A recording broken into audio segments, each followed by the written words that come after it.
Hi అండి. నమస్తే. ఆరాధన 5వ భాగం. మర్నాడు అన్నపూర్ణ లేచేసరికి చాలా పొద్దెక్కింది. కిటికీలో నుంచి ఎండ వచ్చి మీద పడుతుంటే కంగారుగా లేచి కూర్చుంది. చాప మీద ఎర్రటి గాజులు పగిలి ముక్కలుగా కనిపించాయి. రాత్రి జరిగిన పాత సంఘటన సాక్షిభూతంగా కుడిచెయ్యి బోసిగా కనిపించింది. తుళ్ళిపడిన అన్నపూర్ణ బెదిరిన దానిలా గాజుముక్కల వైపు చూసింది. ఆమె బుగ్గలు కెంపులయ్యాయి. అయితే రాత్రి జరిగింది యథార్థమేనా, కల కాదా? అన్నపూర్ణ చటుక్కున లేచి వంటింట్లోకి పరిగెత్తుకొచ్చేసింది. ఈరోజు తను ఆలస్యంగా లేవడం వల్ల అనంత కాఫీకి ఆలస్యమైపోయింది. స్నానానికి నీళ్లు కూడా ఇంకా పెట్టలేదు. వంటింట్లో చకచకా పనిచేస్తున్న అన్నపూర్ణకి చెవులు రెండు అనంత అలికిడి కోసం ఎదురుచూడసాగాయి. అరగంట గడిచింది. గంటయింది. అతని సవ్వడే వినరాలేదు. ఇంకా నిద్రలేవలేదా అన్న అనుమానం వచ్చింది.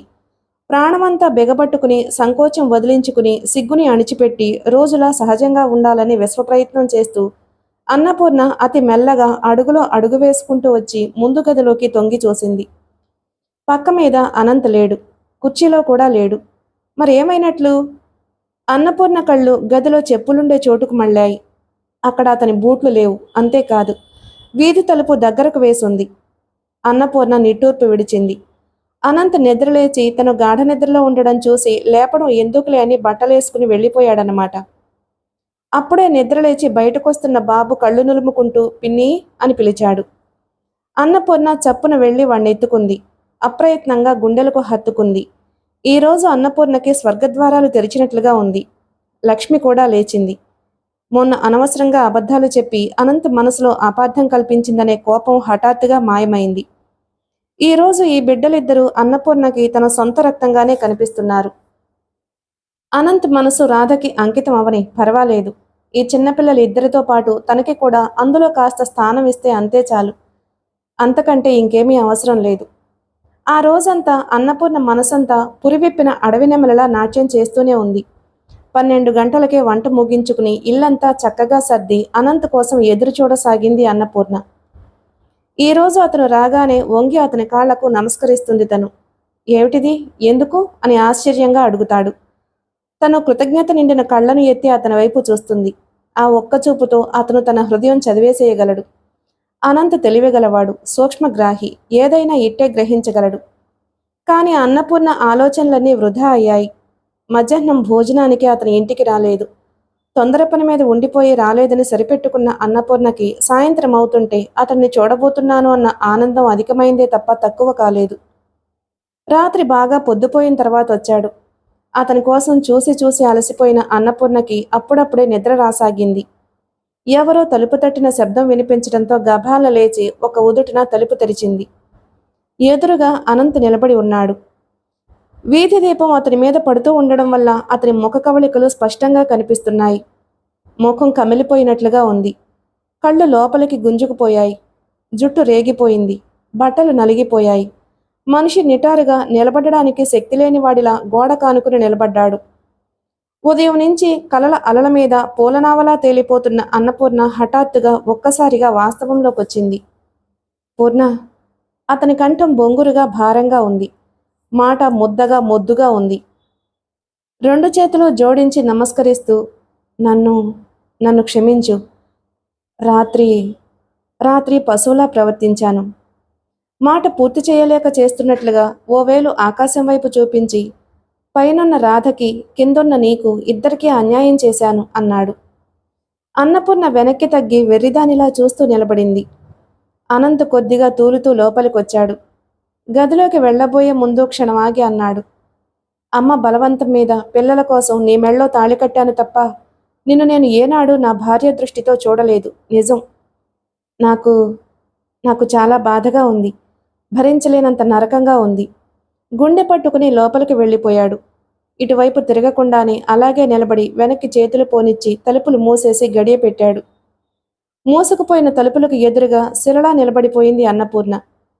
రాత్రి జరిగిన దానికి అతను ఉదయం నుంచి పశ్చాత్తాపడుతున్నాడని, అందుకే ఇంటికి రావడం మానేశాడని అన్నపూర్ణకి మెల్లమెల్లగా తెలిసి రాసాగింది. కేవలం అమ్మ బలవంతం వల్ల పిల్లల కోసం నీ మెళ్ళో తాళి కట్టానే తప్ప నిన్ను ఏనాడు భార్యగా చూడలేదు. ఈ మాట ఎన్నిసార్లు చెబుతాడు? అన్నపూర్ణ చెవుల్లో వ్యధాపూరితమైన ఆ కంఠం ఖంగుమని మారుమోగుతోంది. పరాయి స్త్రీని ఒళ్ళు తెలియని ఉద్రేకంతో బలవంతం చేసినట్లుగా బాధపడుతున్నాడతను. అందుకే అంత సిగ్గుపడుతున్నాడా? అన్నపూర్ణ హృదయంలో గాలం వేసి తిప్పినట్లుగా ఉంది. ఉదయం నుంచి తను ఎంత ఆనందంగా ఉంది. కిందకి చూస్తూ అచేతనరాలైనట్టు నిలబడిపోయిన అన్నపూర్ణ ఒకసారి కళ్ళెత్తి గదివైపు చూసింది. మూసుకుని ఉన్న తలుపుల చుట్టూ బంధించబడి ఉన్న ఆ గదిలా కనిపించటం లేదు అన్నపూర్ణకి. అనంత చుట్టూ భయంకరమైన గతం కోటగోడలా దుర్భేద్యంగా ఎత్తుగా ఉంది.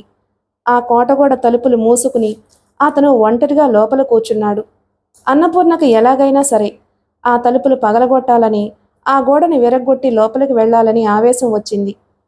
ఒక్కసారిగా అవన్నీ ఛేదించుకుని లోపలికి వెళ్లి ఒంటరిగా దుఃఖంతో ఉన్న అతన్ని హృదయానికి హత్తుకుని తల నిమరాలి. పసిపిల్లాడిని బొజ్జగించినట్లు బొజ్జగించాలి అని ఆరాటపడిన అన్నపూర్ణ హృదయం ఒక్కసారిగా మళ్లీ చల్లబడిపోయింది. తనకే మాటలు వచ్చుంటే, తనని భగవంతుడిలా అన్యాయం చేయకుండా ఉన్నట్లయితే అతనితో వాదించో, అతన్ని లాలించో, బెదిరించో, ఎలాగో అలా నీడలా వెంట ఉంటూ అతన్ని తను కోరుకున్న మార్గానికి తీసుకురాగలిగేది. ఏమీ చేయలేదు. ఏది చేయడానికి తనకు శక్తి లేదు. తనలో అసలు ఇంత భావ సంఘర్షణ ఉన్నదన్న సంగతే అతనికి తెలియదు. తెలిసే క్షణం రానే రాదు. అన్నపూర్ణ నిస్సత్తువతో హఠాత్తుగా ప్రవాహంలో ముంచేస్తున్న నీరసంతో కాళ్ళీడ్చుకుంటూ తన గదిలోకి వచ్చేసింది. తరువాత 4-5 రోజుల వరకు అనంత్ అన్నపూర్ణ వైపు కన్నెత్తి చూడలేదు, పన్నెత్తి పలకరించలేదు. పిల్లలతో కూడా ఆటపాటలు మానేశాడు. అన్నపూర్ణ కూడా సరిగ్గా అతని మనసులో భావం గమనించిన దానిలా అతను ఇటు వస్తుంటే అటు తప్పుకునేది. ఈ విషయం 2 రోజులు గడిచిన తరువాత గానీ అతను గ్రహించలేదు. అప్సరా శరవేగంతో తయారవుతుంది. అనంత్ అజమాయిషీలో చాలా పెద్ద హోటల్ తయారవుతోంది. అది చాలా అందంగా ఉందని ఆ వీధిలో ఒకరిద్దరు వెళ్లి చూసొచ్చి చెప్పడంతో ఆ మాట ఆ నోటా ఈ నోటా పాకి అన్నపూర్ణ చెవుల వరకు వచ్చింది. ఆ హోటల్ కట్టించే విషయంలో క్షణం విశ్రాంతి లేకుండా అతను ఎంత శ్రమపడుతున్నాడు. బయట పనిభారంతో అలసి ఇంటికి వచ్చిన మగవారికి ఇంట్లో ఆనందం లేకపోతే ఆ శ్రమ రెట్టింపయి కృంగిపోతారని, నిరాశ నిస్పృహలు వారిని ఆవరించుకుంటాయని అన్నపూర్ణకు తెలుసు. కానీ ఎలా? అతను సాధ్యమైనంత వరకు ఇంటికి రాకుండా బయటే గడపడానికి ప్రయత్నిస్తున్నాడాయే. దానికి కారణం తనే అని గుర్తుకొచ్చేసరికి అన్నపూర్ణ హృదయం అలవిగాని బాధతో వెలువెల్లాడుతోంది. అన్నపూర్ణ కోపం అంతా అత్తగారి మీదకు మళ్ళింది. ఇద్దరి మధ్య వారధిలా ఉండే ఆవిడ ఇక్కడే ఉన్నట్లయితే ఇలాంటి పరిస్థితులు ఏర్పడేవే కాదు. వయసులో ఉన్న వాళ్లకు ఏకాంతం ఎంత ప్రమాదమో అన్నపూర్ణకిప్పుడు స్వయంగా తెలిసొచ్చింది. తను ఏం చేస్తుంది? ఏం చేయగలదు తను? అనంత పెదవి కదిపి స్పష్టంగా నువ్విలా నడుచుకోమని చెబితే అక్షరాలా అలా ప్రవర్తించడానికి తను సిద్ధంగానే ఉంది. కానీ అతని దర్శనమే కరువై మాటే బంగారం అయిపోయిందాయే. అతనికి శాంతి, ఆనందం ఇవ్వాలని ఎంతగానో ఆరాటపడుతున్న అన్నపూర్ణ హృదయం ఇలాంటి ఆలోచనలతో అల్లకల్లోలమైన సముద్రంలా తయారైంది. ఆ వీధిలో ఉన్న స్నేహితులంతా లేత మనసులు సినిమా చూసి వచ్చారట. చాలా బాగుందని అంతా చెబుతున్నారు నాన్న, నేను వెళతాను అంటూ ఆ రోజు ఉదయం లక్ష్మి మారం చేసింది. వెళ్ళు, డబ్బులిస్తాను అన్నాడు అనంత్. వాళ్ళంతా అమ్మా నాన్నలతో చూశారు. నన్ను నువ్వు తీసుకువెళ్ళు. రేపు నేను కూడా మా నాన్నతో చూశానని చెబుతాను అంది లక్ష్మి గునుస్తూ. అనంత్కి లక్ష్మి చిన్నారి మనసులో ఉన్న అసలు ఆరాటం అర్థమైంది. నేను కూడా వస్తానంటూ బాబు గంతులేశాడు. సరే, సాయంత్రం త్వరగా వస్తాను. నువ్వు తమ్ముడు బట్టలేసుకుని రెడీగా ఉండండి అని చెప్పి అనంత్ వెళ్ళిపోయాడు. సాయంత్రం అతను వచ్చేసరికి పిల్లలిద్దరూ అప్పటికి గంట క్రితమే రెడీ అయ్యి తండ్రి కోసం 1000 కళ్లతో ఎదురు చూస్తున్నారు. అన్నపూర్ణ లక్ష్మి చేత కాఫీ పంపింది. మామూలుగా అయితే తనే స్వయంగా తెచ్చి అక్కడ పెట్టి వెళ్లేది. ఈ 4-5 రోజుల నుంచి లక్ష్మి చేత పంపిస్తుంది. లక్ష్మి అడుగులో అడుగు వేస్తూ ఎంత జాగ్రత్తగా తెస్తున్నా కప్పులో కాఫీ చింది గౌన్ నిండా పడింది. పిన్నేం చేస్తుంది? కాఫీ తెచ్చిచ్చే తీరుబడి కూడా లేదా? అనంత్ కావాలనే కఠినంగా అన్నాడు. ఆ మాటలో అతను ఎవరిని ఉద్దేశించి అన్నాడో అవి ఆ వ్యక్తి చెవులను తాకాయో లేదో భగవంతుడికే తెలియాలి. కానీ ఆ చుట్టుపక్కలకు ఆమె వచ్చినట్లు ఎలాంటి అలికిడి వినిపించలేదు. అనంత్ తను కూడా ముఖం, కాళ్ళు, చేతులు కడుక్కుని బట్టలు మార్చుకుని వంటింటి వైపు వచ్చాడు. అన్నపూర్ణ వంట పని అంతా అయిపోయినట్లుంది. వంటింటి కిటికీ రెక్క కానుకుని నిలబడి ఉంది. నువ్వింకా తయారు కాలేదే? కోపంగా అడిగాడు అనంత్. అన్నపూర్ణ ఉలిక్కిపడిన దానిలా చూసింది. మాతో కలిసి రావడం నీకు ఇష్టం లేదా? లేక ప్రత్యేకంగా నీకు చెప్పలేదని నా మీద అలక వహించావా? అతని ధోరణేమిటో బొత్తిగా అర్థం కాని దానిలా కళ్ళెత్తి చూసింది అన్నపూర్ణ. ఆ కళ్ళల్లో ఏదో అలసట దిగులు చూసేసరికి అనంత్ కావాలని తెచ్చిపెట్టుకున్న కఠినత్వం కరిగిపోసాగింది. 5 నిమిషాల్లో తయారైరా, టైం అయిపోతుంది. గిరుక్కున వెనక్కి తిరిగి వెళ్ళిపోయాడు. అతను ఆదేశించినట్లుగానే అన్నపూర్ణ 5 నిమిషాల్లో తయారై బయటకొచ్చేసింది. అలంకరణంటూ ఏదీ లేదు. ముఖం కడుక్కుని జడవేసుకుని ఇస్త్రీది వాయిల్ చీర కట్టుకుని బయటకొచ్చింది. తలంటి పోసుకుని ఉండడం వల్ల జుట్టు వదులుగా చెంపల మీదకు జారుంది. ఆ ముఖానికి పక్కపాపడి వింత అందాన్ని తెచ్చింది. ఇల్లు తాళం వేసి భార్యతో పిల్లలతో మొదటిసారిగా ఎక్కడికో బయలుదేరి వెళుతున్న అనంత్ని ఆ వీధిలో అందరూ విచిత్రంగా చోద్యంగా చూడసాగారు. కాపురానికి వచ్చి ఇన్ని రోజులైనా ఆ వాడలో చాలామందికి అన్నపూర్ణ ఎలా ఉంటుందో తెలియనే తెలియదు. ఆమె ఏనాడు బయటికి రానే రాదు. ఒకవేళ తప్పనిసరిగా ఏదైనా పని మీద వచ్చినా ఎవరైనా చూస్తున్నారని తెలిస్తే మెరుపులా చటుక్కున ఇంట్లోకి పారిపోతుంది. వీధిలో నిలబడి ఉన్నవాళ్లు ఇంట్లో ఉన్నవాళ్లకు సైగలు చేసి చప్పున రమ్మని పిలిచి అన్నపూర్ణని అనంత్ని చూపించారు. పిల్లకే బంగారంలా ఉంది అనుకున్నారు కొంతమంది. పాపం మోగది కాబట్టి అతని జీవితంతో అలా కలిసిపోయిందేమో అన్నారు కొంతమంది. సినిమాలో కూర్చున్నప్పుడు అందరూ సినిమా చూస్తుంటే కుర్చీలో వెనక్కి వాలి కూర్చున్న అనంత్ అన్నపూర్ణని దీక్షగా చూడసాగాడు. ఆమె సర్వం మరిచి సినిమా చూడడంలో నిమగ్నురాలైపోయింది. ఒంటి నిండా పమిట కప్పుకుని బుద్ధిమంతురాలిగా నిదానస్తురాలిగా కూర్చుని ఉంది. అన్నపూర్ణ నోటికి మాట్లాడే శక్తి లేకపోయినా కళ్లల్లో అన్ని భావాలు స్పష్టంగా కనబరచగల వింత శక్తి ఉంది. ఇప్పుడు ఎంతో నిదానంగా ఎంతో సౌమ్యంగా ఉన్న ఈ అన్నపూర్ణ అవసరం వస్తే ఆడపులిలా చూడగలదు. కళ్లతో నిప్పులు కురిపించి ఎదుటివారి ఆలోచనా శక్తిని మార్చి భస్మం చేయగలదు. ఇంత క్రితం వంటింట్లో దిగాలుగా నిలబడి ఉన్న అన్నపూర్ణకి ఈ అన్నపూర్ణకి పోలిక లేదు. తను ఆలోచన లేకుండా మూర్ఖంగా ఇంట్లో వదిలేసి వచ్చినట్లయితే ఏ మూలనో తలవంచుకుని కూర్చుని ఏడుస్తూ ఉండేదేమో. అనంత్ దీర్ఘంగా శ్వాస తీసుకుని విడిచాడు. అన్నపూర్ణకి తన నుంచి అనురాగం లభించకపోవచ్చు, కానీ మామూలు ఆదరాభిమానాలకు లోటు జరగకూడదు. తన హృదయం నిండా రాధమూర్తినే ప్రతిష్ఠించుకున్న మాట నిజమే. తాళి కట్టినందుకు ప్రతిఫలంగా భర్తగా నిర్వర్తించవలసిన కర్తవ్యాన్ని నిర్వర్తించి తీరాలి. తనను పెళ్లాడడం అనేది మొగతనాన్ని మించిన మరో మహా దురదృష్టమని అన్నపూర్ణ ఏనాడూ అనుకోకూడదు. సినిమా అయిపోయిన తరువాత ఇంటికి వస్తూ ఉండగా దోవలోనే పిల్లలిద్దరూ నిద్రపోయారు. అన్నపూర్ణ ఇంటికి రాగానే చకచకా వాళ్ల పక్కలు సిద్ధం చేసింది.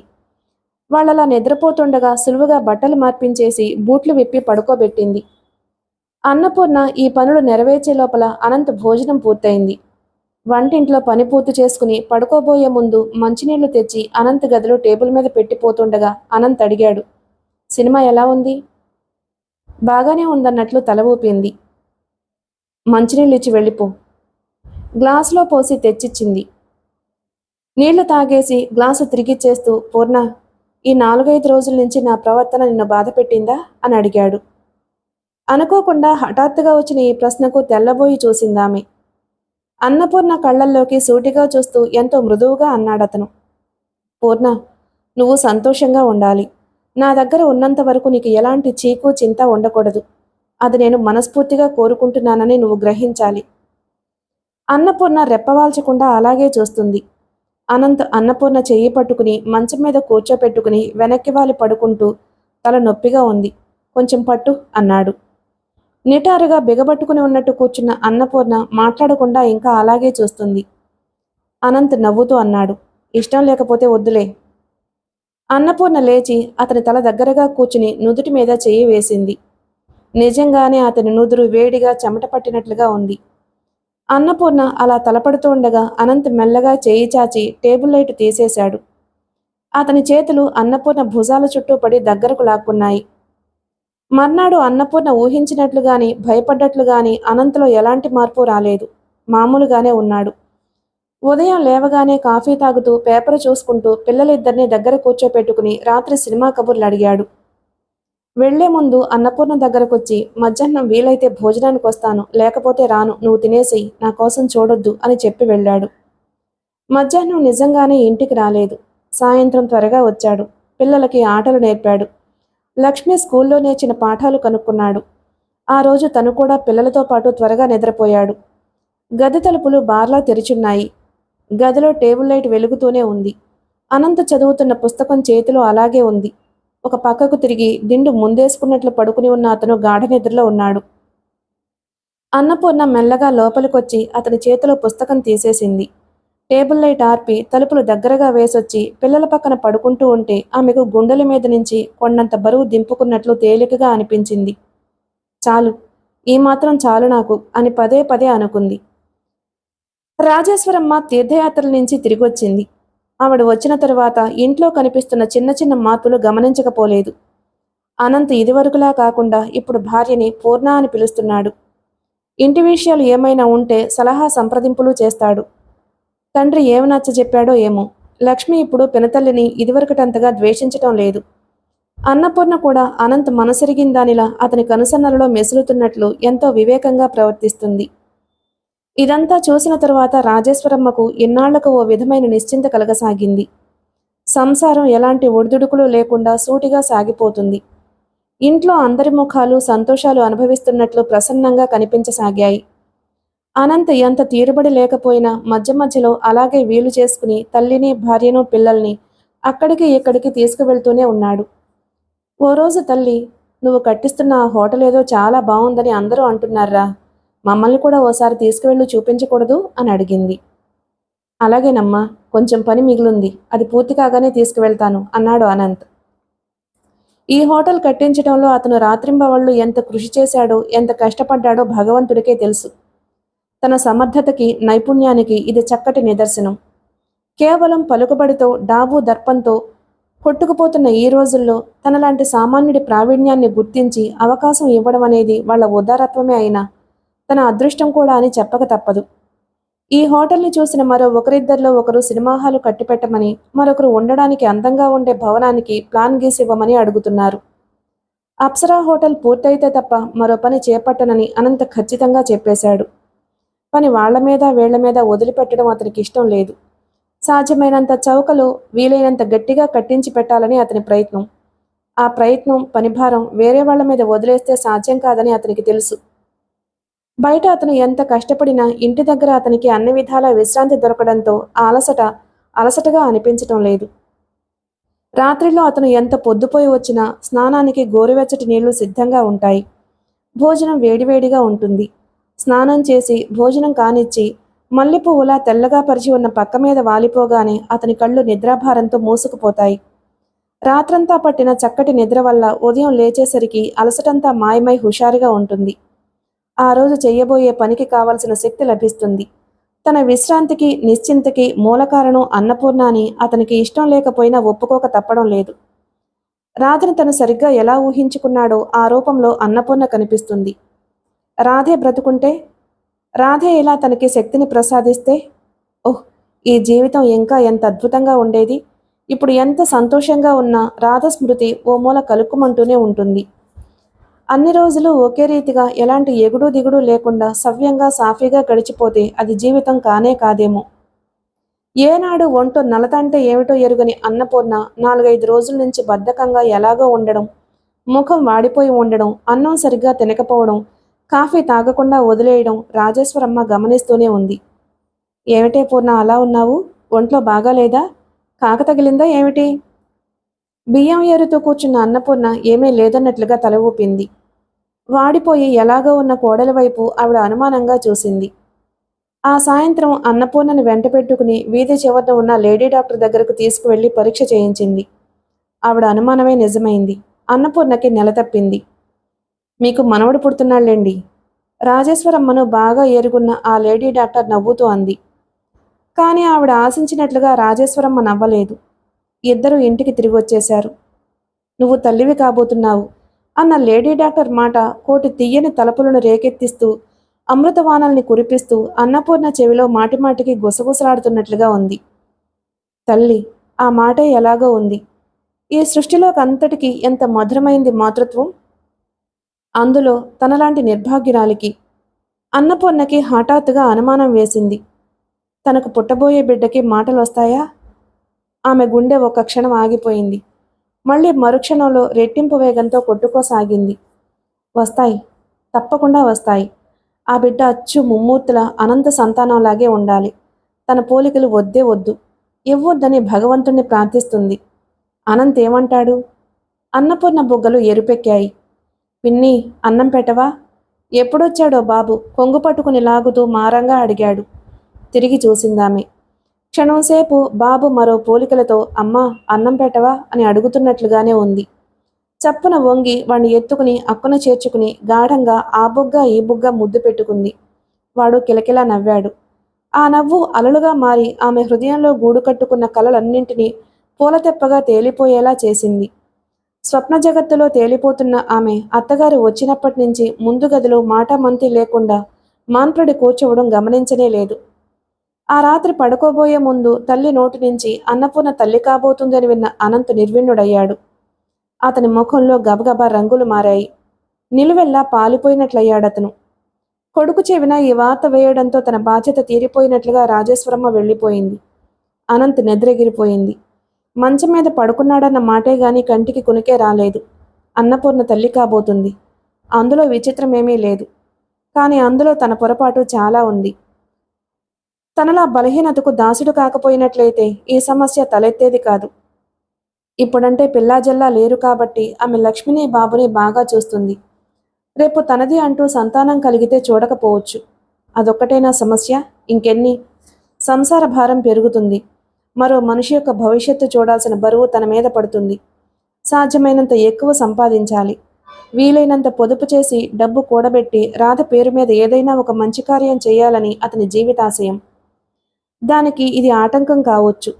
సంతానం కలగగానే స్త్రీకి ఎక్కడలేని స్వార్థం పుట్టుకొస్తుంది. 10 మందిలో తన బిడ్డ ఉన్నతంగా ఉండాలని ఏ ఆడది కోరుకోదు? అన్నపూర్ణలో ఇప్పటి ఈ సహనం, ఈ ఔదార్యం మెల్లగా అంతరించొచ్చు. అయినా తను ఆమెను పిల్లల కోసం పెళ్లాడలేదే. తనకి ఉన్నవాళ్లు చాలు, కొత్తవాళ్లు అవసరం లేదు. అతను ఒక నిశ్చయానికి వచ్చాడు. తరువాత అతనికి నిశ్చింతగా నిద్రపట్టేసింది. అన్నపూర్ణ ప్రతిరోజు రాత్రి అందరూ పడుకున్న తరువాత పిల్లల గదిలో బెడ్లైట్ ముందు కూర్చుని కాస్తగా 4-5 రోజుల్లో పినతండ్రికి ఉత్తరం రాయడం ముగించింది. కాగితం పెన్సిల్ తీసుకుని రాస్తూ ఉండగా అనంత్ మంచం మీద కదిలిన చప్పుడు గాని అత్తగారు దగ్గర శబ్దం గాని వినిపించిందంటే చేతిలో పెన్సిల్ కాగితం చెట్టుకున్న దిండు కింద దాచేసి మళ్ళీ ఎలాంటి శబ్దమూ రాకుండా వాళ్ళు నిద్రపోయారన్న ధైర్యం చిక్కిన తరువాత తిరిగి మొదలు పెట్టేది. అక్కడక్కడ చిన్న చిన్న తప్పులతో, ఎన్నెన్నో కొట్టివేతలతో, ఒకసారి పెద్ద పెద్ద అక్షరాలతో, మరోచోట చిన్న చిన్న అక్షరాలతో గజిబిజిగా ఉన్న ఆ ఉత్తరంలో సారాంశం ఇది. బాబాయ్, నీకు నా నమస్కారాలు. నేనిక్కడ కులాసాగా ఉన్నాను. నిజం చెప్పాలంటే ఇప్పుడున్నంత సంతోషంగా ఎప్పుడూ లేను. నేను ఎందుకింత ఆనందంగా ఉన్నానో సిగ్గు విడిచి రాయకపోతే నీకు తెలియనే తెలియదు. నీకు వీళ్ళెవ్వరూ ఉత్తరం రాయలేదనుకుంటా. రాసి ఉండరని తెలుసులే. ఎందుకంటే నా ఈ అభాగ్య జీవితానికి ఎంతో అపురూపమైన వరం లాంటి ఈ విషయం వాళ్ళకి గుర్తుపెట్టుకోవడానికి కూడా అంత ప్రత్యేకత కనిపించలేదని, చాలా మామూలు విషయమని నాకు తెలుసు బాబాయ్. నేను తల్లిని కాబోతున్నాను. నేను ఎంతో ఆనందంగా ఉన్నాననుకుంటున్న ఈ సమయంలో నా మనసులో ఊహలు నీ ముందు పెట్టకుండా నిగ్రహించుకోవడం నా వల్ల కావడం లేదు. నేను అందరూ ఆడపిల్లల్లా ఒక ఇంటికి ఇల్లాలవుతానని గాని, గృహిణిగా బాధ్యతలు స్వీకరిస్తానని గాని, అన్నిటికంటే ముఖ్యంగా ఈ ప్రపంచంలో ప్రతి స్త్రీ కోరుకునే మాతృత్వం నాకు సిద్ధిస్తుందని గాని కల్లో కూడా అనుకోలేదు. ఇన్నాళ్ళకి నాది అని చెప్పుకోదగిన ప్రాణి ఒకటి నాకు లభిస్తుంది. కానీ బాబాయ్, నాకు పుట్టబోయే శిశువుకి మాటలు వస్తాయా? మీ అందరిలాగే తను కూడా మాట్లాడగలుగుతుందా? లేక లేక ఉహుం. నేను ఆ ఊహే భరించలేకుండా ఉన్నాను. చిన్నపిల్లల్ని పక్కలో పడుకోబెట్టుకుని చిట్టిపొట్టి కథలు చెప్పే తల్లుల్ని నేను ఎంతో మందిని చూశాను. నాకు అలాంటి అదృష్టం ఉండదు కదా అనిపిస్తుంది. కానీ ఆ బాధ క్షణికం మాత్రమే. నా రక్తం పంచుకు పుట్టిన బిడ్డ నన్ను ఈ ప్రపంచంలో అందరికంటే మిన్నగా చూడదు. చూసి తీరుతుంది. నేను చెప్పకపోయినా నా గుండెల్లో ఎల్లవేళలా పొంగిపొరలే ఈ భావాలన్నింటినీ నేర్పుగా గ్రహించగలిగే చాకచక్యం ఆ బిడ్డకి ఉండి తీరుతుంది. పెరిగి పెద్దయిన తర్వాత మా అమ్మ మోగది అని నన్ను గురించి చెప్పుకోవడానికి సిగ్గుపడితే అలా కానివ్వను. నేను జాగ్రత్తగా పెంచుకుంటాను. నన్ను గురించి సగర్వంగా చెప్పుకోగలిగేలా అతి జాగ్రత్తగా మసులుకుంటాను. బాబాయ్, ఈరోజు నేనింత ఆనందంగా ఉన్నానంటే అది నీ ఆశీర్వాద ఫలితమే అని నా నమ్మకం. భగవంతుడు దయామయుడు. ఈ ప్రపంచంలో ఏ మనిషికి సర్వసుఖాలు ఇవ్వనట్లే ప్రతి మనిషికి ఏదో కొంత ఆనందం ప్రసాదిస్తాడు. నీ జవాబు కోసం ఎదురు చూస్తూ ఉంటాను. నువ్వు రాయబోయే ఉత్తరం ముందు వాళ్ల చేతికి అందుతుందన్న విషయం మర్చిపోకు. ఇట్లో అన్నపూర్ణ. అన్నపూర్ణ యువతల గదిలో కూర్చుని మహోత్సాహంగా తన అదృష్టానికి మురిసిపోతూ పినతండ్రికి తనకు కలిగిన ఆనందాన్ని 1000 రకాలుగా వర్ణిస్తూ ఉత్తరం రాస్తుంటే అవతల గదిలో దిండులో తలదూచి పడుకున్న అనంతకి కంటి మీదకి కునుకు రావడం లేదు. అన్నపూర్ణతో ఈ శిశువు తనకు అవసరం లేదని చెప్పాలి. ఎలా? ఏ విధంగా తెలియచేయాలి? తను చెప్పడమా? లేక తల్లి చేత చెప్పించటమా? ఏదైతే బావుంటుంది? ఎవరు చెబితే అన్నపూర్ణ సరిగ్గా అర్థం చేసుకుంటుంది అని ఆలోచించసాగాడు. రాజేశ్వరమ్మ గారికి కూడా బాధగానే ఉంది. మళ్ళీ పురుడు పుణ్యం అంటే బోలెడంత చాకిరీ. తనకు చేసే ఓపిక లేదు. పిల్లలకే ఎప్పుడు కావాలంటే అప్పుడు ఊడిపడతారు. కానీ ఇది కొడుకు గాని కోడలికి గాని చెప్పడం ఎలా? అన్నపూర్ణ కంటే అనంతుకు చెప్పడం నయం. వాడే ఏదో రకంగా నచ్చ చెబుతాడు. అన్నపూర్ణకి నెల తప్పిందని ఇరుగు పొరుగు ఎవరికీ అసలు తెలియకముందే ఈ పని జరిగిపోవాలి. లేకపోతే ఆవలిస్తే పేగులు లెక్క పెట్టే బామ్మగారు లాంటి వాళ్ళు వికృతమైన కథలు కల్పించి దాని మనసు విరిచినా విరిచేయగలరు. తను చెప్పాలనుకున్న మాటే కొడుకు నోటి నుంచి రావడంతో రాజేశ్వరమ్మకి తల మీద నుంచి పెద్ద భారం దించినట్లయింది. అన్నపూర్ణ దొడ్లో ఎక్కడో పనిలో ఉందని నమ్మకంగా తెలుసుకున్న అనంత్ తల్లి దగ్గరకొచ్చాడు. రాజేశ్వరమ్మ పిల్లల గదిలో కూర్చుని లక్ష్మి చిరిగిపోయిన గౌనుకి 2 కొసలు కలిపి కుడుతోంది. అమ్మా, లోపలికొస్తూ పిలిచాడు అనంత్. ఏమిట్రా? తలెత్తి కొడుకు ముఖం వైపు చూడగానే ఆవిడ అతను ఏదో ముఖ్యమైన విషయం చెప్పడానికి వచ్చినట్లు గ్రహించింది. అన్నపూర్ణ విషయమేనమ్మా. తల్లి చేతిలో గౌను వంక చూస్తూ ఎలా చెప్పాలో తెలియనట్లుగా ఆగిపోయాడు. ఏం చేద్దామంటావు? కొడుకు మనసు గ్రహించిన దానిలా అడిగింది. దొడ్లో తీగలు సాగుతున్న పాదును పక్కనున్న చెట్టుకి పైకి పాకేలా కట్టడానికి తాడు కోసం వచ్చింది అన్నపూర్ణ. వంటగది ముందున్న గదిలో అల్మరాలో పైన ఎప్పుడో పెట్టిన తాడుని మునివేళ్ల మీద నిలబడి తీయబోతున్న అన్నపూర్ణ అనంత్ గొంతు విని ఆగిపోయింది. అతను అంటున్నాడు, నేను లేడీ డాక్టర్తో మాట్లాడానమ్మా. సాయంత్రం అన్నపూర్ణను తీసుకురమ్మంది. ఎక్కువ నెలలు లేవు కాబట్టి ఒక ఇంజెక్షన్ చాలంది. సరే, తీసుకువెళ్ళి మరి. కానీ దానికి ఈ విషయం తెలియకుండా ఉండడం మంచిదేమో. నేను డాక్టర్కి చెబుతాను. అన్నపూర్ణ గుండె ఆగినంత పనైంది. ఏమిటి వాళ్ళు మాట్లాడుకునేది? ఇంజెక్షన్ ఎవరికి? ఎందుకు? తనకేనని స్పష్టంగా తెలుస్తూనే ఉంది. అంటే అంటే వాళ్ళకి... అన్నపూర్ణకి ఆలోచించే శక్తి పోయింది. కాళ్లల్లో వణుకు ప్రారంభమైంది. ముఖం నిండా చెమటలు అలుముకున్నాయి. గుండె వేగంగా కొట్టుకోవడం ప్రారంభించింది. తడబడుతున్న కాళ్లతో ఎలా దొడ్లోకి వచ్చేసిందో తనకే తెలియదు. బావిగట్టు మీద చెయ్యి వేసి నిలబడింది. అర్థం కాని భయంతో, ఆందోళనతో అన్నపూర్ణ చిగురుటాకులా కంపించిపోతుంది. ఏమిటి వాళ్ళ ఆలోచన? తన గర్భంలో ప్రాణం పోసుకుంటూ తనకు ఎంతో ప్రియమైన శిశువుని అంతం చేయాలని చూస్తున్నారా? ఎందుకు? వాళ్ళకి ఏం బాధ వచ్చింది? అన్నపూర్ణ నుదుటి నిండా చెమటలు పట్టాయి. చాలాసేపు నిర్జీవంగా అక్కడే నిలబడిపోయింది. సాయంత్రం అప్పుడే బయట నుండి వచ్చిన అనంత్ సరాసరి అన్నపూర్ణ ఉన్న గదిలోకి వస్తూ, పూర్ణ లే, డాక్టర్ దగ్గరికి తీసుకువెళ్తాను అన్నాడు. పరుపు చుట్ట మీద వాలిపోయినట్లు కూర్చుని ఉన్న అన్నపూర్ణ మెల్లగా లేచి సరిగ్గా కూర్చుంది. తలెత్తి భయం భయంగా అతని వైపు చూసింది. అతని ముఖం మామూలుగానే ఉంది. అతను సూటిగా అన్నపూర్ణ కళ్ళల్లోకి చూడలేదు. వెళ్ళిరావే, మధ్యాహ్నం అంతా తలనొప్పిగా ఉందని పడుకునే ఉన్నావు. భోజనం కూడా చేయలేదు. ఆ సంగతి కూడా ఆవిడతో చెప్పరా అంది రాజేశ్వరమ్మ. త్వరగా బయలుదేరాలి, మళ్ళీ ఆవిడ వెళ్ళిపోతుంది అనేసి వెళ్ళిపోయాడు అనంత్. అన్నపూర్ణ తప్పనిసరిగా లేచి చీర మార్చుకుని వచ్చింది. ఒక్క క్షణం అనంత్ ముఖాముఖి ఈ విషయం ఎత్తి తనకంతా తెలుసునని చెప్పి తను చేస్తే ఆ డాక్టర్ దగ్గరికి రానని మొండికెత్తాలని వాదన పెట్టుకోవాలి అన్నంత ఆవేశం వచ్చింది. కానీ ఎలాగో నిగ్రహించుకుంది. ఇలా అడుగడుక్కి మాటలు రాని ఆసక్తత కోటి ముఖాలతో తనను వేధించటం ఎంత విషాదం. కొడుకు కోడలు కలిసి వెళుతుంటే వెనక నుంచి గుమ్మంలో నిలబడి నిట్టూర్పు విడిచింది. కాలం ఎంత మారింది. ప్రతి పని ఎంతో సులభమైపోయిన రోజులివి. ఇది ఇదివరకైతే ఎంత బాధో, ఎంత గొడవో. ఆ గొడవకి తట్టుకోవాలంటే ఎంత భయం.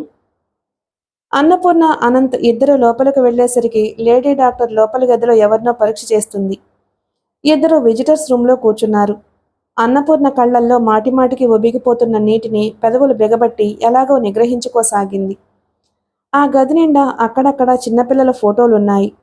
వాటిని చూస్తుంటే ఇంకా ఎలాగో ఉంది. ఎంత ముద్దుగా ఉన్నారా పిల్లలు. వాళ్లను కనిన ఆ తల్లిదండ్రులు ఎంత అదృష్టవంతులో. తన గర్భంలో మెదులుతున్న శిశువు తనకు దక్కడని తెలిసిన క్షణం నుంచి అన్నపూర్ణకి ఎలాగో ఉంది. తను ఎందుకన్ని కలలు కంది, ఎందుకన్ని ఊహలల్లుకుంది. తన మీద తనకే కోపం రాసాగింది. ముందు గదిలో కూర్చున్న వీళ్ళకి లోపలి గదిలోంచి మాటలు వినిపించసాగాయి. ఏం భయం లేదు, అంతా సరిగ్గానే ఉంది. మరో 3 నెలలు ఓపిక పట్టావంటే పొండంటి పాపాయిని ఎత్తుకుంటావు. 3 నెలలంటే ఎంత? 3 నిమిషాల్లో తిరిగిపోవు అంటుంది లేడీ డాక్టర్. ఏమోనమ్మా, ఈసారి నీ చేతి సెలవు వల్ల ఈ బిడ్డన్నా మాకు దక్కితే అదే 10,000. మా ఓడికి పిల్లలంటే ఎంతో ప్రాణం అంటుంది మరో కంఠం. ఏం పర్వాలేదు, నువ్వు ధైర్యంగా ఉండు. నువ్వు మీ ఆయన పండంటి పిల్లాన్ని ఎత్తుకుని మా క్లినిక్ నుంచి వెళ్ళకపోతే చూడు. ఇదిగో ఈ మందులు మర్చిపోకుండా తీసుకో మరి. అమ్మో, నేను మర్చినా మావాడు మరుస్తాడేంటి, ప్యానం తీసేయడు. నవ్వు వినిపించింది. మళ్ళీ ఈ తారీఖునరా పరీక్ష చేస్తాను. అలాగే వస్తానమ్మా. ఇద్దరు బయటకొచ్చారు. లేడీ డాక్టర్ రాగానే అనంత్ లేచి నిలబడి నమస్కారం చేశాడు. ఆవిడ ప్రతి నమస్కారం చేసి అన్నపూర్ణని చూసి చిరునవ్వు నవ్వింది. అన్నపూర్ణ గదిలోంచి నడిచి వెళుతుంటే ఇంకో వ్యక్తిని చూస్తుంది. డాక్టర్ ఇంత క్రితం పరీక్ష చేసిన ఆ వ్యక్తి నల్లగా, పొట్టిగా, కొద్దిగా వికృతంగా ఉన్న, ఎత్తుగా ఉన్న పొట్టతో ఒక విధమైన హుందాతనంతో నడిచి వెళుతోంది. ఆ ముఖంలో తల్లిని కాబోతున్నాను అనే తృప్తి స్పష్టంగా కనిపిస్తుంది. లోపలికి రమ్మా. లేడీ డాక్టర్ మృదువుగా పిలిచింది. అన్నపూర్ణ లేచి లోపలికి వెళ్ళింది. ఒక క్షణం కూర్చో, ఇప్పుడే వస్తాను. లేడీ డాక్టర్ అన్నపూర్ణను కూర్చోపెట్టి మళ్ళీ బయటికి వెళ్ళింది. ఆవిడ అనంత్ని ఇంగ్లీష్లో ఏదో అడిగింది. అతను సౌమ్యంగా ఎంతో మర్యాదగా జవాబులిస్తున్నాడు. ఇంతలో ఎవరో వచ్చారు. ఆవిడ వాళ్లతో మాట్లాడడంతో 10 నిమిషాలు గడిచాయి. వచ్చిన వాళ్ళు వెళ్ళిపోయిన తరువాత అనంత్ ఆవిడ మళ్ళీ ఏదో మాట్లాడుకున్నారు. లోపల గదిలో కూర్చుని ఉన్న అన్నపూర్ణ కళ్ళు పెద్దవి చేసి బీరువాలో వరుసగా ఉన్న మందుల వైపు చూస్తుంది. ఇందులో ఏ దరిద్రపు మందు తన ఆనందాన్ని హరించబోతుంది? ఏ సూది తన గుండెల్లో గుణపంలా గుచ్చుకోబోతుంది? అన్నపూర్ణ కళ్ల ముందు ఇంత క్రితం నడిచి వెళ్లిన ఆ నల్లటి స్త్రీయే కదులుతోంది. ఆ పుట్టబోయే సంతానం కోసం ఆ మనిషి ఎన్ని శ్రద్ధలు తీసుకుంటుంది, ఎంత జాగ్రత్త వహిస్తోంది? అన్నపూర్ణ గుండెలు ఆవేశంతో ఎగిరిపడుతున్నాయి. తను అనంత కోర్కెను ఎందుకు మన్నించాలి? ఈ ఒక్క విషయంలో తను ఎవరు ఏం చెప్పినా వినదు. తనకి ఆ మాత్రం స్వతంత్రం లేదా? తనకి ఇష్టం లేదని ఈ డాక్టర్తో చెప్పేస్తే, ఇష్టం లేదన్న తర్వాత కూడా బలవంతంగా పట్టి ఇంజెక్షన్ చేస్తుందా? అన్నపూర్ణ కళ్ళకి ఎదురుగా ఆవిడ ప్రిస్క్రిప్షన్ రాసే పుస్తకం కనిపించాయి. కానీ ఏమైనా కానీ ఫలితం ఎలాగైనా ఉండని, కనీసం తన ప్రయత్నమైనా చేసి తీరుతుంది. అన్నపూర్ణ కింద పెదవి పళ్లతో నొక్కిపెట్టి మెల్లగా ప్రిస్క్రిప్షన్ పుస్తకం మీద ఇలా రాసింది. డాక్టర్, నాకు శిశువు కావాలి. నేను మోగదాన్ని. నా మనసులో బాధంతా మాటల రూపంలో మీకు వ్యక్తం చేయలేని అశక్తురాల్ని. నా మీద దయుంచి ఈ ప్రపంచంలో నాది అనుకుని నేను మురిసిపోతున్న ఈ ఒక్క ప్రాణిని నాకు దక్కనివ్వండి. పెన్ను మూసేసి పక్కకు పెట్టి ప్రిస్క్రిప్షన్ పుస్తకం మీద చేత్తో మూసేసింది. ఒకవేళ అనంత్ కూడా లోపలికొస్తే చస్తే ఇవ్వదు. తనకు ధైర్యం చాలదు. కానీ ఏ దేవుళ్ళు పైనుంచి ఆశీర్వదిస్తున్నారు, అనంత్ రాలేదు. ఆవిడ ఒక్కతే స్టెథస్కోప్ ఊపుకుంటూ లోపలికొచ్చింది. అన్నపూర్ణ వైపు సరిగా చూడకుండానే బీరువా దగ్గరకు వెళ్ళి పరీక్ష చేసి చిన్న బాటిల్ ఒకటి తీసుకుంది. సిరంజి కోసం అన్నపూర్ణ కుడివైపున స్టాండ్ దగ్గరికి వచ్చిన ఆవిడ అన్నపూర్ణ నిలబడడం, చేతిలో ప్రిస్క్రిప్షన్ పుస్తకం ఉండడం చూసి ఏమిటిది అంది. అన్నపూర్ణ వణుకుతున్న చేతిని చాచి పుస్తకం ఆవిడ చేతికి అందించింది. ఏమిటిది? అనుమానంగా తీసుకుని చూస్తూ చదివింది. అన్నపూర్ణ 2 చేతులు టేబుల్ అంచుని గట్టిగా పట్టుకుని ఉన్నాయి. పుస్తకంలో విషయం చదివిన ఆవిడ తలెత్తి ప్రశ్నార్థకంగా అన్నపూర్ణ వైపు చూసింది. అన్నపూర్ణ కళ్ళు బేలగా ఉన్నాయి. లేడీ డాక్టర్ అన్నపూర్ణని పరీక్షగా చూస్తూ, అయితే నువ్వు ఇష్టపడలేదా అంది. లేదన్నట్లుగా గబగబా తల ఊపింది అన్నపూర్ణ. ఆవిడ 5 నిమిషాలు అలాగే ఆలోచిస్తున్నట్టు నిలబడిపోయింది. ఆ తరువాత చేత్తో పుస్తకం తీసుకుని బయటికి వెళ్ళిపోయింది. అన్నపూర్ణ 2 అంగల్లో ఆవిడ దగ్గరకొచ్చి చటుకున ఆ పుస్తకం తీసుకుని 2 చేతులతో గుండెల దగ్గరగా దాచుకుని అతనికి చెప్పొద్దన్నట్టు చూసింది. లేడీ డాక్టర్ కనుబొమ్మలు ముడిచి చూసింది. తర్వాత ఏమనుకుందో ఏమో కట్టెను తొలగించి బయటకు వెళ్ళిపోయింది. బయట ఈసారి ఆవిడ అనంత్తో తెలుగులోనే మాట్లాడింది. ఈ విషయం మీ భార్యకు తెలుసా? ఏమిటి డాక్టర్? అర్థం కానట్టు కుర్చీలో నుంచి లేస్తూ అడిగాడు అనంత్. చెప్పే తీసుకొచ్చారా? అనంత్ వెంటనే సమాధానం చెప్పలేదు. కొద్దిసేపు నిశ్శబ్దంగా ఉంది. లేడీ డాక్టర్ మృదువుగా అంది. చూడండి, ఆ అమ్మాయికి మీరు ఇది చెప్పి ఒప్పించి తీసుకొచ్చారని అనుకున్నాను.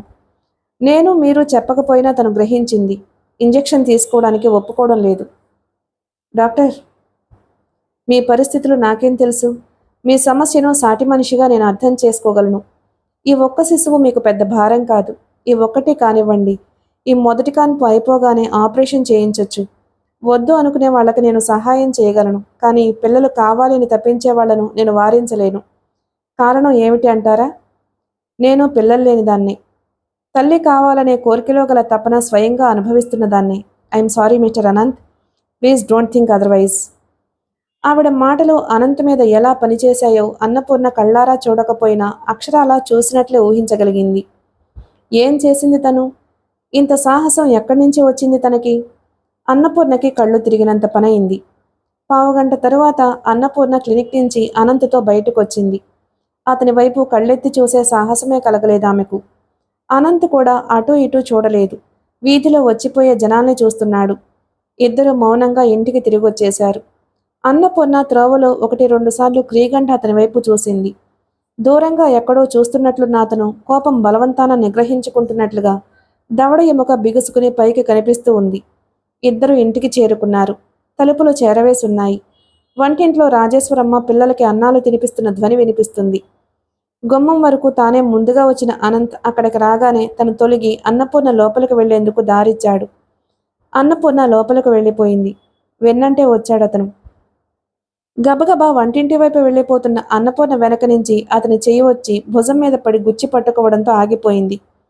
ఉక్కు కంటే కఠినంగా ఉన్న ఆ చెయ్యి అన్నపూర్ణని పట్టుకుని బొమ్మలా చటుక్కున తన వైపు తిప్పుకుంది. క్షణంలో సగం సేపు ఇద్దరు ఒకరినొకరు చూసుకున్నారు. అతని కళ్ళు అగ్నిగోళాల్లా ఉన్నాయి. ఒక్క ఊపుతో అన్నపూర్ణ జబ్బ పట్టుకుని బలంగా తన గదిలోకి లాక్కెళ్ళాడు. తెచ్చిపెట్టుకున్న శాంతంతో నిదానంగా అడిగాడు, ఏమిటి నీ ఉద్దేశం? అన్నపూర్ణ సమాధానం చెప్పలేదు, పలకలేదు, ఉలకలేదు. రెప్పవాల్చకుండా అలాగే చూస్తూ నిలబడింది. నేను ఎందుకు నిన్ను తీసుకువెళ్తున్నానో తెలిసిన తనవి ఇక్కడ ఇష్టం లేదని నాతో ఎందుకు చెప్పలేదు? అతని కంఠంలో అణిచిపెట్టుకున్న కోపం కట్టలు తెంచుకుని ఒక్కొక్క మాటలో ఒక్కొక్క మెట్ట ఎక్కుతూ ఉండడం అన్నపూర్ణ గమనిస్తూనే ఉంది. ఆవిడ ముందు నన్ను వెధవని చేసి తమాషా చూడాలనే కదూ నీ ఉద్దేశం?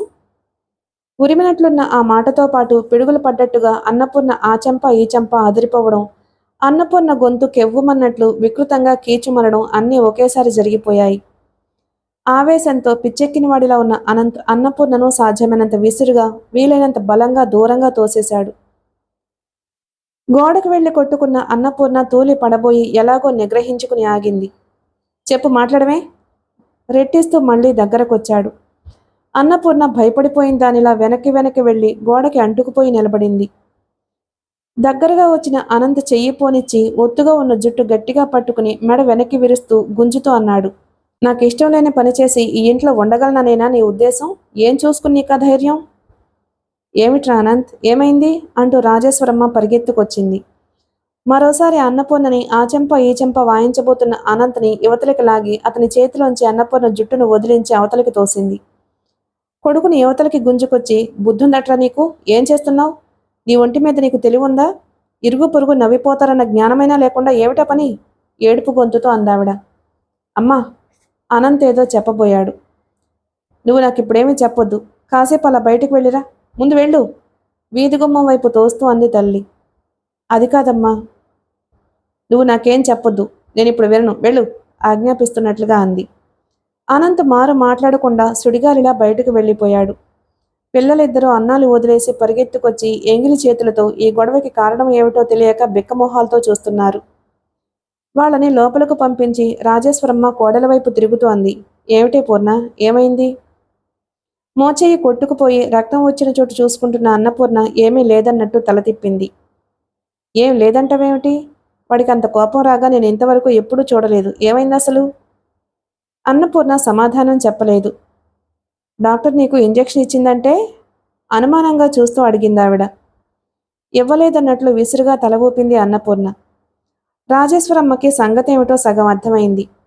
చిత్రం, అన్నపూర్ణకు అసలు భయమే వేయటం లేదు. ఎవరు ఏమైనా అనుకోని, ఏమైనా కాని తన బిడ్డ తన గర్భంలో క్షేమంగా ఉంది. అనుకున్నది ఫలించింది. అదే కావాలి తనకి. గడ్డం పైకెత్తి నిర్లక్ష్యంగా గదిలోకి వెళుతున్న కోడల్ని వెనక నుంచి రాజేశ్వరమ్మ విచిత్రంగా చూడసాగింది. మిగిలిన కథ తరువాయి భాగంలో విందాం. Please like and subscribe my channel. Thank you.